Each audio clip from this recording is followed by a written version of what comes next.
warahmatullahi wabarakatuh. Waalaikumsalam. Alhamdulillah. Wassalatu wassalamu ala rasulillah Sayyidina wa maulana Muhammad ibn Abdullah wa ala alihi ashabihi wa man wala. Asyhadu an la ilaha illallah wahdahu la syarika lah. Wa asyhadu anna sayyidana wa nabiyyana Muhammadan sallallahu alaihi wasallam abduhu wa rasuluhu wa nabiyya ba'dah. Subhanaka la ilma lana illa ma 'allamtana innaka antal alimul hakim. Rabbi shrah li sadri wa yassir li amri wahlul 'uqdatam min lisani yafqahu qawli wasaddid bihi lisani wahdi bihi qalbi bi jahid nabi wassahbi wal ali amma ba'd. Hadratul mukarramin yang saya hormati dan saya muliakan, para guru, para kesepuhan, khusus kepada guru kita Ustaz Asep dan juga kesepuhan kita Abah Haji Edi dan juga kesepuhan yang lainnya yang mungkin berhalangan hadir, namun kita doakan mudah-mudahan guru-guru kita, kesepuhan kita senantiasa diberikan kesehatan oleh Allah Subhanahu wa taala. Amin. Mudah-mudahan diberikan panjang umur, diberikan keberkahan di dalam kehidupannya, dan mudah-mudahan para guru kita senantiasa istiqamah untuk membimbing kita menuju jalan yang diridhai oleh Allah Subhanahu wa taala. Amin ya Allah. Dan juga Bapak-bapak, alhamdulillah malam hari ini kita bersyukur kepada Allah Subhanahu wa taala. Di malam hari ini kita masih diberikan kesempatan, masih diberikan kekuatan untuk hadir di dalam majelis taklim atau majelis ilmu ataupun majelis zikir.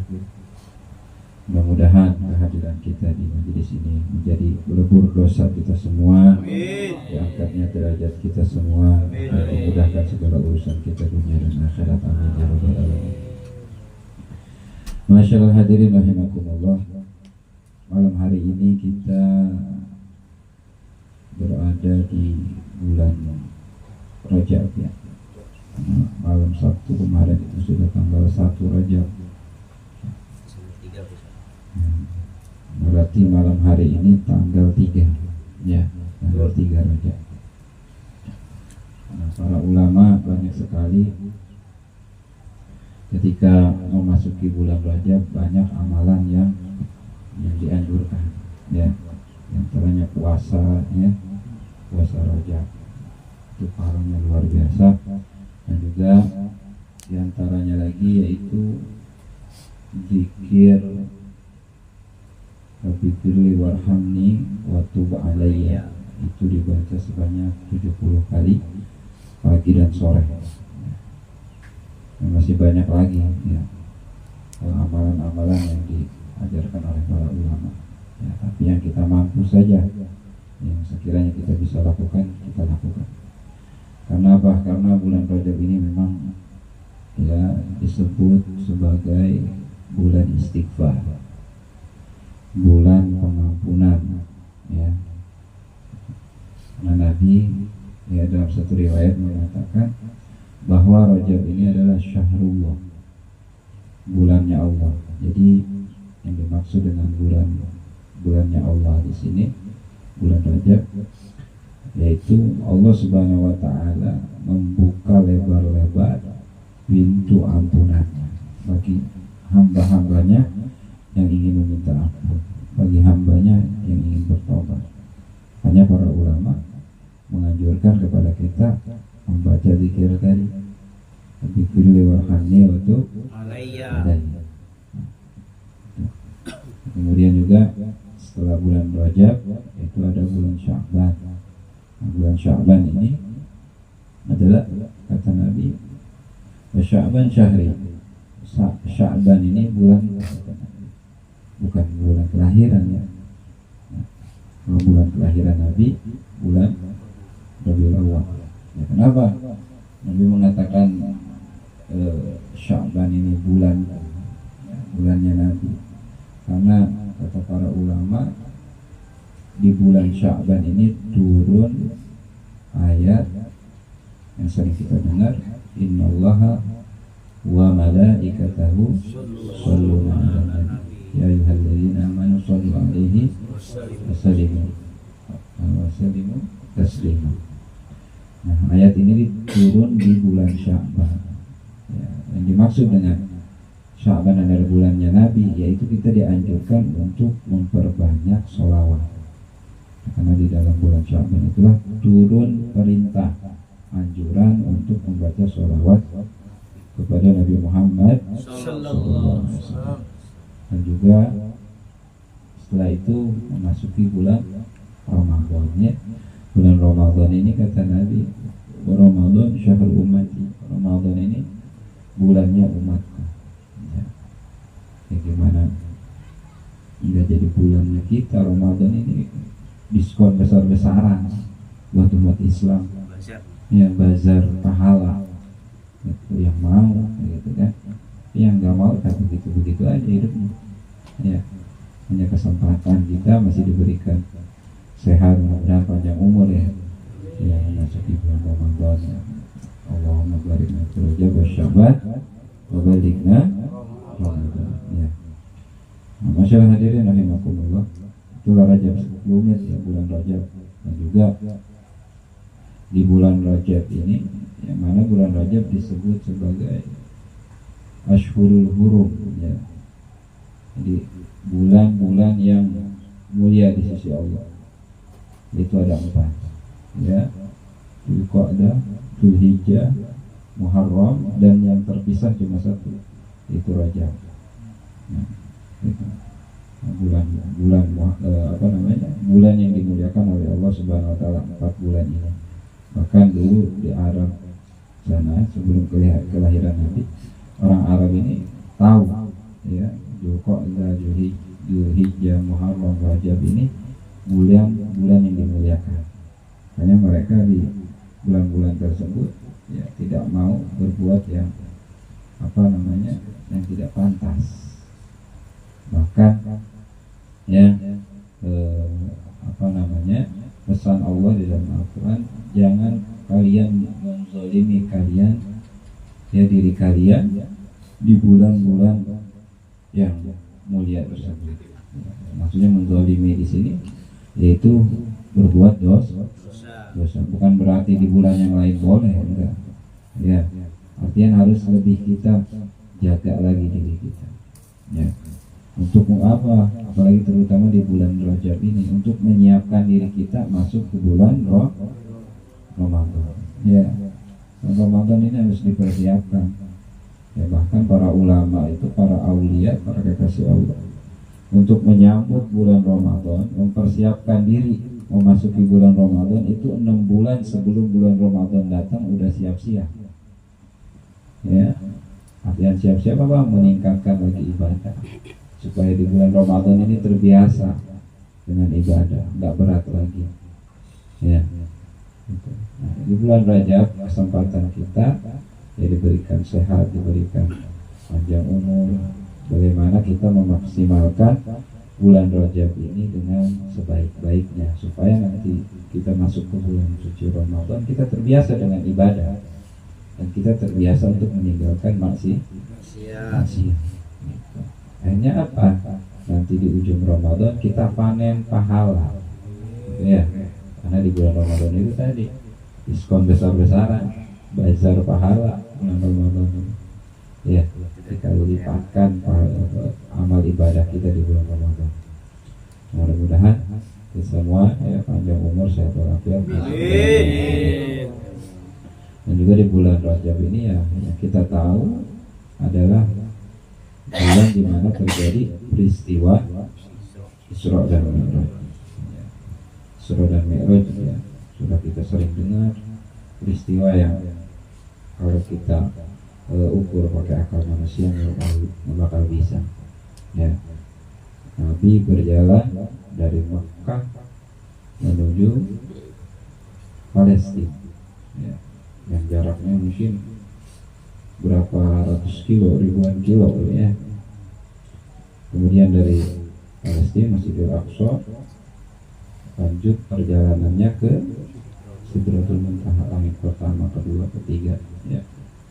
Itu peristiwa yang luar biasa, secara akal manusia nggak masuk akal, ya.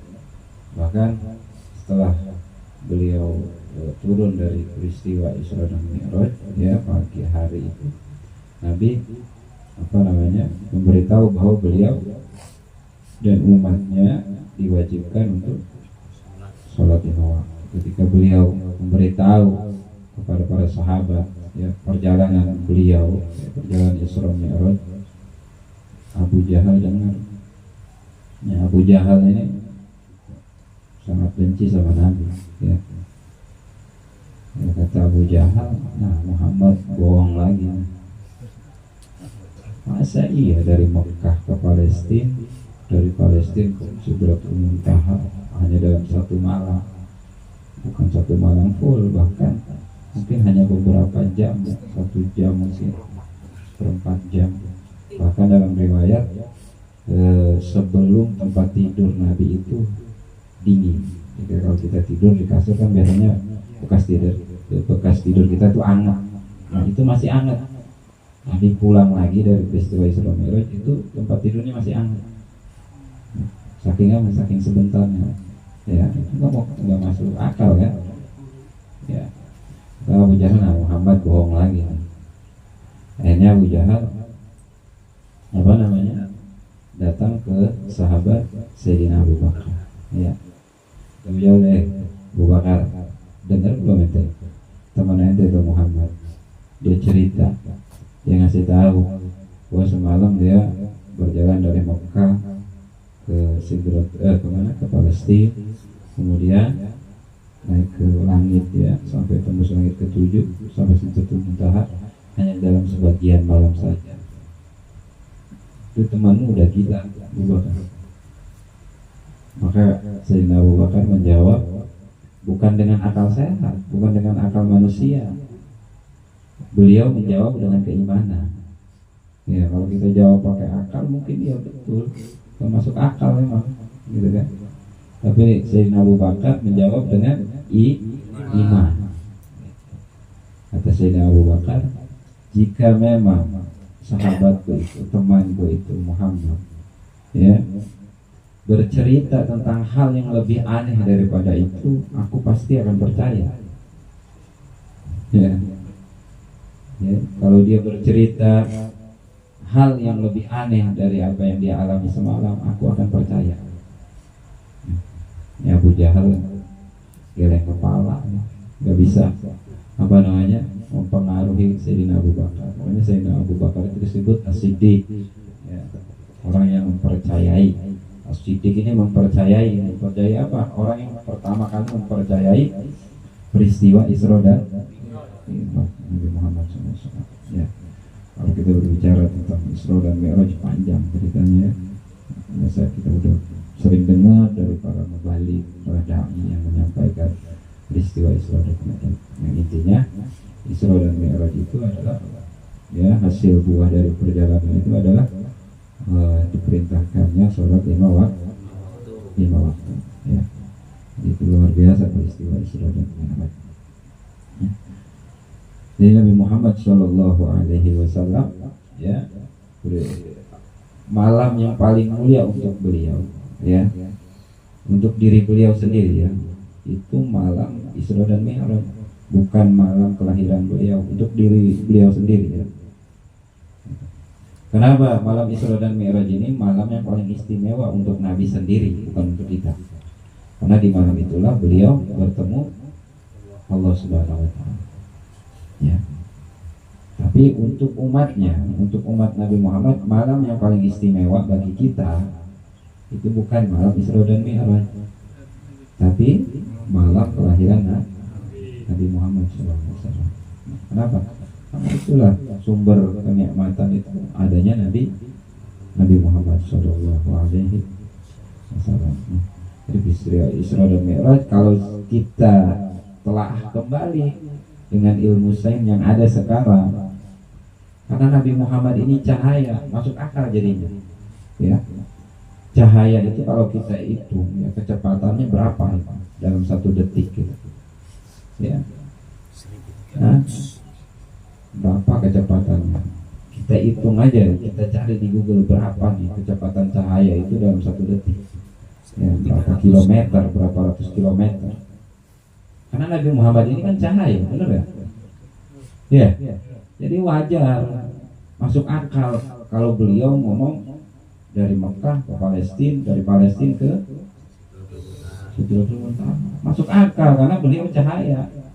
Ya, karena ilmu sains menyatakan cahaya itu dalam 1 detik jaraknya bisa berapa ratus kilometer dalam 1 detik.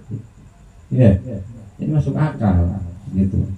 Ya, setelah dikaji oleh ilmuwan-ilmuwan sekarang memang benar Nabi Muhammad itu nggak bohong, gitu kan? Gitu. Orang Barat itu mengkaji ya, peristiwa-peristiwa yang terjadi pada diri Nabi itu dikaji. Al-Quran mereka kaji, ya, kebenarannya. Kemudian juga peristiwa rembulan terbelah itu, ya, mereka kaji, mereka teliti, dan mereka dapati itu semua benar. Nabi Muhammad nggak bohong. Bahkan sebagian dari mereka ada yang beriman, ilmuwan kafir yang tadinya tidak beriman kepada Nabi, dengan mereka menelaah ya peristiwa yang terjadi pada diri Nabi Muhammad SAW. Mereka dapati semua itu adalah sebuah kebenaran, sesuatu yang hak, ya. Maka mereka mendapat hidayah dari Allah, dan sebagian dari mereka masuk Islam, ya. Biasa. Terus keluar ya tentang Rajab, tentang Isra Mi'raj. Karena malam hari ini kita lama-lama udah capek. Jadi mungkin tambahan sedikit saja ya. Untuk apa? Untuk memotivasi saya pribadi dan juga para jamaah sekalian malam hari ini ya, kita masih membahas sedikit daripada faidah atau keutamaan ratib al-haddad. Qala al-mu'allif rahimahullah ta'ala wa nafa'ana bihi wa bi ulumil hidayah amin ya rabbal alamin. Faidatun 'azimatun. Qala Syekhu al-'allamatu Abdullah bin Muhammad Syarahil al-Ashraf fi tarjamatihi fi manaqibi sayyidina Syekh Abdullah al-Haddad nafa'allahu bihi 'inda dzikri ratib. Wa balagani anna sayyidi sahib ar-ratibi yaqul man wazaba ala hadha ar-ratibi ruziqa husnal khatimati. Jadi ada faedah yang besar ya, sangat besar faedahnya. Qala Syekh Abdullah bin Muhammad Syarahil ya, al-Ashraf ya. Ini beliau salah satu daripada murid dari Habib Abdullah bin Alawi al-Haddad ya. Nah, bahwa beliau mengutip satu ucapan dari Al-Habib Abdullah bin Alawi al-Haddad ya. Apa ucapan beliau ya, ketika beliau menjelaskan tentang ratib al-Haddad ini ya. Ya, beliau berkata ya, Habib Abdullah berkata kepada murid-muridnya bahwa barang siapa, kata Habib Abdullah, man wazaba ala hadzal ratib, barang siapa yang menekuni, mengistiqomahkan ya ratibku ini, ratib al-Haddad, ruziqa husnul khatimah, akan diberikan husnul khatimah. Ini Habib Abdullah yang ngomong ya, Habib Abdullah yang ngomong. Jadi jangan sampai kita berhenti ya, rugi sekali. Kita sudah masuk ke dalam jaminannya seorang wali, tapi kita lari, jangan sampai, gitu kan? Ya, kita sudah istiqomah di sini, kemudian ada hal-hal yang mungkin ya bisa mengganggu keistiqomahan kita di dalam majlis. Coba singkirkan dulu, karena itu hal-hal yang sebenarnya mau menjauhkan kita dari Allah Subhanahu wa ta'ala ya. Semaksimal mungkin, secapek apapun, selelah apapun ya, gitu. Kalau masih memiliki ya kekuatan, ya cuma duduk aja di sini, bukan suruh maju lama abah banyak, suruh duduk doang, ngopi ya kan, di sini makan kalau ada ya. Jadi faedah yang sangat besar Habib Abdullah sendiri yang berbicara. Seorang wali putu, nggak mungkin lah berbohong, itu nggak mungkin. Seorang wali masa bohong? Nggak mungkin dia diangkat jadi wali kalau tukang bohong, nggak mungkin. Ya, gitu. Jadi kata Habib Abdullah, barang siapa yang menekuni ratiku ini, ya beliau menjamin, memberikan jaminan orang tersebut nanti wafatnya dalam keadaan husnul khatimah. Jadi harus kuat kita megangnya. Kalau nggak kuat pasti mental. Ya. Mudah-mudahan kita semua istiqomah ya dalam majelis ratim ini. Mudah-mudahan sampai menutup hayat kita ya, menutup usia kita istiqomah di dalam majelis ratim. Walaupun seminggu sekali ya. Walaupun nggak tiap malam, memang bagusnya tiap malam dibacanya, tapi seminggu sekali pun nggak apa-apa ya. Mudah-mudahan yang sedikit ini ya, katanya alhamdulillahnya semantukan. Ya mungkin faedah sedikit saja ya. Mudah-mudahan menjadi motivasi untuk saya pribadi ya, mohon kepada para jamaah. Amin ya rabbal alamin. Mungkin ini saja yang bisa saya sampaikan. Kurang lebihnya mohon maaf. Wabillahi taufiq wal hidayah. Wassalamualaikum warahmatullahi wabarakatuh. Waalaikumsalam.